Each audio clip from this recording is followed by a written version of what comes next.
What is up, everybody? Welcome back to the channel. Today we are diving deep into a country so massive it's literally bigger than a planet. That's right, we're talking about Russia. I've put together a list of the 10 most insane, mind-blowing facts about this place, from its unbelievable size to some of the wildest traditions you've ever heard of. This isn't just a geography lesson, we're going on an adventure to understand a country of extremes. I want to know where you guys are watching from. Drop your city and country in the comments, and tell me what the weather is like right now. Seriously, I want to see if anyone watching can beat the temperatures we're about to talk about. Before we jump in, you're probably hearing some epic music in the background.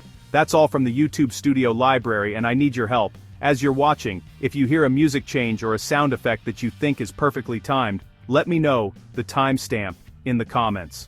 Your suggestions will help me make these videos even better. We're always trying to level up the editing, and your feedback is a huge part of that. So listen closely and tell me what you think. And one last very important thing before we start this crazy journey. No AI stock footage used. This is all real info. We've spent weeks researching and finding genuine footage to show you the real Russia. Every clip you see is authentic. Every fact is verified. We're committed to bringing you the real deal, no shortcuts. So, are you ready? Let's get into the 10 most insane facts about Russia. Alright, let's kick things off with a fact that sounds completely made up, but I promise you it's 100% true. Russia is bigger than the dwarf planet Pluto. I'm not kidding. Russia's surface area is a mind-boggling 17.1 million square kilometers. Pluto? Only 16.7 million. You could literally fit an entire planet inside this one country and still have room to spare. It's so big that it stretches across 2 continents, Europe and Asia, and shares borders with 14 different countries. 14! Imagine having that many neighbors. This insane size means Russia is a land of pure extremes. It's not just one country, it's like a dozen different worlds all mashed together. Think about this. When the sun is setting in Kaliningrad on the western edge, it's already the next morning in Kamchatka in the far east. The country spans a ridiculous 9 different time zones. You could fly for hours and hours, and still be in the same country. It's a scale that's almost impossible to wrap your head around unless you see it. Because of this massive landmass, the climate is all over the place. In the south, you have subtropical beaches along the Black Sea, where people are sunbathing. But travel north, and you hit the Arctic Circle, where temperatures can drop to some of the coldest ever recorded on Earth for an inhabited place. This diversity isn't just in the weather, it's in the people, the cultures, the languages. Over 100 different ethnic groups call Russia home, each with their own unique traditions. So as we talk about these crazy cold temperatures, I want to hear from you. Look at your own weather app right now. What's the temperature where you are? Drop it in the comments below with your location. Let's see who is living in the hottest place and who is in the coldest. Can anyone even come close to the Russian winter we're about to explore? I'm genuinely curious to see the range of climates our community lives in. Let's get this comment section buzzing. Okay, let's switch gears from geography to people. It's impossible to talk about Russia without mentioning a stereotype that's famous worldwide, the stunning beauty of Russian women. But this isn't just a simple stereotype, there's a deep and fascinating reality behind it. The country's vastness and complex history have created an incredible diversity of looks. You'll find women with blonde hair and blue eyes, fiery redheads with green eyes, and those with dark hair and striking features that hint at Tatar or Asian ancestry. It's a melting pot of genetics. This diversity is a direct result of centuries of migration, invasions, and cultural exchange across that massive territory we just talked about. From the European features in the West to the more Asiatic looks in the East, Russia is a tapestry of different ethnicities. This blend has created a unique standard of beauty that is celebrated both within the country and around the world. But it's not just about physical appearance. There's a cultural element at play. Russian culture often emphasizes femininity, elegance, and taking pride in one's appearance from a young age. Another surprising factor is the country's gender ratio. For decades, Russia has had significantly more women than men. We're talking about a gap of around 10 million. This demographic imbalance, a lingering effect of historical events like World War II, has subtly influenced social dynamics. It's a competitive environment, which some say encourages women to place a high value on presentation and self-care. It's a complex interplay of history, culture, and demographics that contributes to this phenomenon. Beyond beauty, Russian women are known for their incredible resilience and strength. They are often the backbone of the family and society, balancing careers, family life, and navigating the challenges of a country with a tumultuous history. It's a strength forged in hardship. Now, for a bit of fun, if you want to know the top secrets to winning a Russian woman's heart, I want to see you spam the comments with them.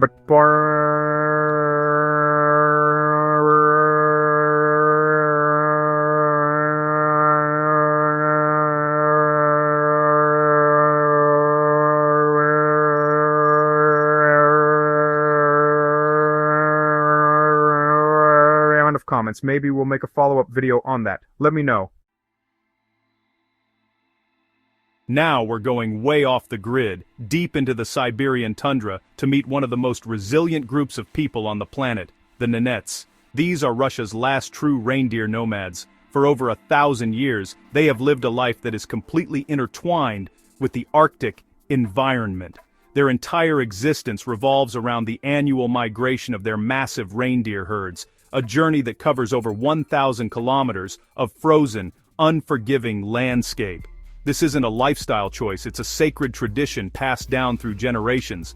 The Nenets depend on their reindeer for everything, absolutely everything. The reindeer are their food, their clothing, their transportation, and the very core of their culture and spiritual beliefs. They live in conical tents called chums, which are made from reindeer hides stretched over a wooden frame. These homes are mobile, allowing them to pack up their entire lives and follow the herds across the Yamal Peninsula, a piece of land that literally translates to the edge of the world. It's a life of constant movement dictated by the seasons and the needs of their animals. Living in this environment is brutal.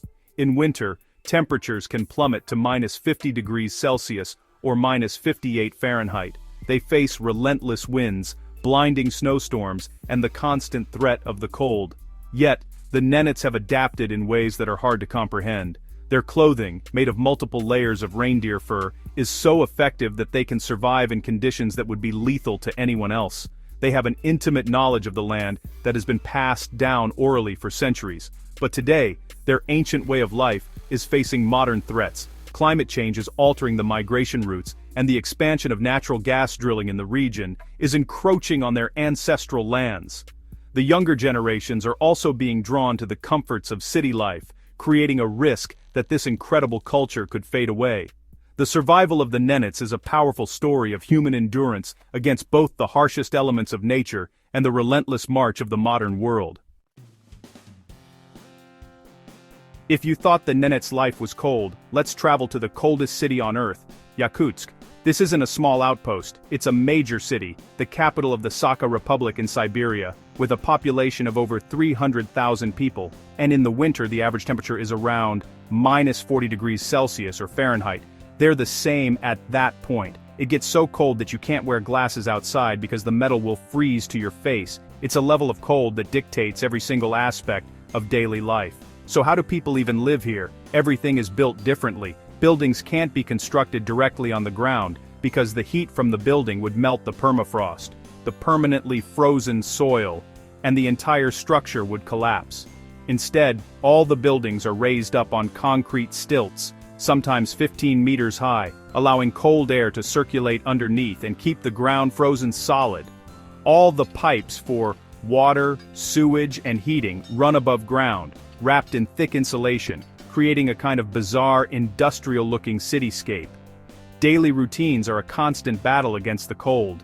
People leave their cars running for hours, sometimes all day, because if you turn the engine off, the battery will die, and the oil will freeze solid. If you don't have a heated garage, that's really your only option. Going to the market means buying fish that are frozen so solid they're stood up in buckets like pointy sticks. People dress in layers upon layers of fur, not for fashion, but for pure survival. Spending more than 15 or 20 minutes outside can actually be dangerous. Despite the extreme hardship, the people of Yakutsk have an incredible sense of humor and community. They have a saying, "It's not cold unless it's below -55 Celsius." They've adapted and found ways to thrive. They have universities, theaters, museums, and a vibrant city life. They celebrate the cold with festivals and ice sculptures. It's a testament to human resilience, proving that people can build a thriving modern community in one of the most inhospitable places on the entire planet. It's absolutely wild. Every country has its unique customs, but Russia takes it to a whole new level. Some of their traditions are so quirky and specific that they give you a real insight into the national psyche. Let's start with one of the most hardcore: ice swimming. On the Epiphany holiday in January, thousands of Russians cut holes in frozen rivers and lakes and plunge into the icy water. It's not just for daredevils, it's a religious ritual believed to cleanse the soul. But, honestly, many do it just for the health benefits and the insane adrenaline rush. Here's another one you might not know. Before leaving for a long journey, it's a tradition for everyone in the house to sit down in silence for a moment. It's called sitting for the road. It's not about prayer. It's a moment to calm down, collect your thoughts, and make sure you haven't forgotten anything. It's a strangely peaceful and practical little ritual that shows a thoughtful side to the culture. It also helps to ward off bad luck on the trip. Russian hospitality is legendary, but it comes with its own set of rules. If you're invited to someone's home, you absolutely must not arrive empty-handed. You should bring a small gift, like a cake, wine, or flowers. But never an even number of flowers, as that's for funerals. And once you're there, be prepared to eat and drink. A lot. Refusing food can be seen as offensive, as your host has gone to great lengths to prepare a feast for you. The table, or stol, is the center of social life. Finally, let's talk about the birch tree. This tree is a national symbol of Russia, representing grace, resilience, and the homeland. But it's also used in a very physical way in the banya, the Russian sauna. People will take bundles of birch branches, called veniki, and whip themselves and each other with them. It sounds kind of crazy, but it's meant to improve circulation and open the pores. It's a combination of deep symbolism and a very intense, practical approach to life that you see all over Russia.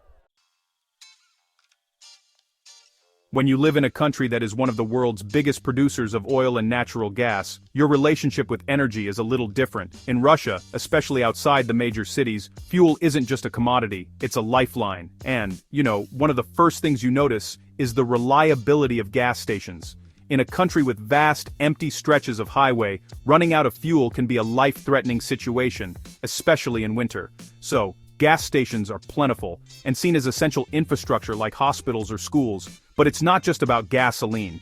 Russia is a world leader in the use of natural gas for vehicles. Many cars, especially taxis and commercial vehicles, are converted to run on compressed natural gas, CNG, because it's significantly cheaper than gasoline. This is a direct benefit of the country's immense natural resources. It's a practical, economic choice that you see everywhere. You'll see long lines at CNG filling stations, a common sight that's unusual in many other parts of the world. Life in rural Russia, in the small villages or derevnyas, gives you an even clearer picture. Many homes are still heated with wood or coal-burning stoves, the pechka, which is really the heart of the home. Access to a centralized gas line is a luxury. This means that managing your fuel supply, chopping wood, storing coal, is a fundamental part of daily life. It's a very direct, hands-on relationship with the energy you need to survive the brutal winters. It's a world away from just turning up a thermostat. This all feeds into a broader Russian attitude of self-sufficiency and a focus on basic needs. There's an understanding that comfort and survival depend on reliable access to heat and energy. While politics and global markets might dominate headlines, for many ordinary Russians, the reality is much simpler. Having a full tank of gas, a warm home, and the ability to get through another long, cold winter. It's a pragmatic mindset forged by the environment and the country's resource-rich economy. If you thought the traditions were wild, wait until you hear about the food. Russian cuisine is so much more than borscht and vodka. In the vast remote regions of the country, people have developed some truly extreme dishes out of necessity and tradition. You're going to need a strong stomach for this chapter. Let's start in the north with a dish called kopelhen. It's a walrus or seal carcass that is buried in the permafrost and left to ferment for several months. The result is a pungent fatty meat that is a vital source of vitamins in the Arctic but is literally toxic to anyone who hasn't grown up eating it. Moving on to another delicacy that might test your limits, salo. This is cured pork fat, essentially thick slabs of fat, with little to no meat. It's often eaten raw, sliced thinly, and served on dark rye bread with garlic and a shot of vodka. While it might sound unappetizing, it's an incredibly high-energy food, perfect for surviving those harsh winters. It's a staple in many households, and a point of national pride. It's the ultimate winter survival food. The markets in some regions can be a real adventure for the uninitiated. You might find things that you would never see in a Western supermarket. For example, in some parts of Siberia, you can buy live beetle larvae. These maggots are considered a delicacy, often pan-fried with onions. They are said to be high in protein and have a nutty flavor. It's a true example of how local cuisine is shaped by what the environment provides, no matter how unusual it may seem to outsiders. And it's not just about extreme ingredients. The methods are intense too. There's a huge tradition of pickling and fermenting almost everything imaginable, not just cucumbers, but mushrooms, garlic, apples, and cabbage. This was the only way to preserve food for the long winter months before refrigeration. This culture of preservation has led to a national palate that appreciates sour, salty, and pungent flavors. So, if you're ever offered a mystery dish in a remote Russian village, be prepared for an experience your taste buds will never forget. Every country has its laws, but Russia has a collection of bans that are so specific and sometimes so strange, they leave you scratching your head. These rules offer a weird window into the country's culture and government control. For instance, did you know it's illegal for a blogger with more than 3,000 daily readers to remain anonymous? If your blog gets popular, you have to register with the government and are subject to the same laws as a major news outlet. It's a direct way to control online speech. The bans extend to food as well. For several years, Russia had a ban on importing many Western food products, including certain types of cheese like Parmesan and Roquefort. This was part of a political response to international sanctions. The government even made a public show of bulldozing and burning contraband cheese and other foods. This led to a black market for cheese and a surge in local Russian producers trying to replicate the banned products. Imagine a black market for cheese. Even fashion isn't safe. A few years ago, Russia, as part of a customs union with Belarus and Kazakhstan, banned the import, production, and sale of synthetic lace underwear. The official reason was that it didn't meet safety standards because the material didn't absorb enough moisture. This led to protests in some cities, with women waving their lace panties in defiance. It became a symbol of what many saw as absurd and intrusive government overreach. And perhaps the most bizarre of all is the ban on memes. It's illegal to create a meme of a public figure that depicts them in a way that has no relation to their personality. So, you can't just Photoshop a politician's head onto a funny picture if it's deemed disrespectful or inaccurate. This law is vaguely worded, giving the authorities a powerful tool to crack down on online dissent and satire. From cheese to memes, these bans show a side of Russia where control is exerted in the most unexpected places. On weekends, in parks and squares across Russia, you'll find a touching and fascinating phenomenon. Flea markets run almost entirely by the elderly, the babushkas and dedushkas. These aren't your typical trendy vintage markets. These are impromptu gatherings where retirees lay out blankets and sell personal belongings from their past. It's a poignant glimpse into the country's turbulent history and the economic struggles of its senior citizens. What they sell is a museum of Soviet life. You'll find old Soviet-era medals, pins with Lenin's face, vintage cameras, crystal glassware that was once a sign of prestige, worn-out books, and old family photographs. Each item tells a story of a life lived in a country that no longer exists. For many of these elderly sellers, their pensions are incredibly small, and this is a way to supplement their income to pay for food, medicine, or utilities. It's a hustle born out of necessity. But these markets are more than just a place to make a few extra rubles. They are vital social hubs. It's a place for the elderly to get out of their small apartments, meet with their peers, share stories, and combat the loneliness that can be pervasive for their generation. You'll see them chatting for hours, drinking tea from thermoses and finding a sense of community. The atmosphere is a mixture of quiet dignity, nostalgia, and the simple human need for connection. Walking through one of these markets feels like stepping back in time. You can hold a piece of history in your hands for just a few coins. It's a powerful reminder of how major historical shifts, like the collapse of the Soviet Union, have had a profound and lasting impact on the everyday lives of ordinary people. It's a raw, unfiltered look at the intersection of personal history and national identity, all laid out on a blanket in a public park. After everything we've talked about, the extreme cold, the vast distances, the complex culture, let's end on a fact that might make you consider packing your bags. Outside of the mega-rich hubs of Moscow and St. Petersburg, the cost of living in Russia can be shockingly low. We're talking about prices for everyday necessities that are a fraction of what you'd pay in the United States or Western Europe. This is a side of Russia that you don't often hear about. Let's break down some numbers. Rent for a one-bedroom apartment in a major regional city like Novosibirsk or Yekaterinburg can be as low as $200 to $300 a month. Not a week, a month. A monthly pass for public transport, which is usually incredibly efficient with buses, trams and metros, might cost you around $20. You can get almost anywhere in a major city for pennies. This affordability completely changes how people live and budget their lives.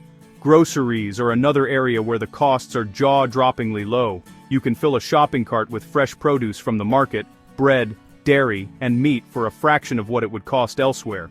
A hearty multi-course business lunch at a decent restaurant might only set you back $5. Because basic necessities are so affordable, people have more disposable income for other things, or it simply makes life manageable on a modest salary or pension.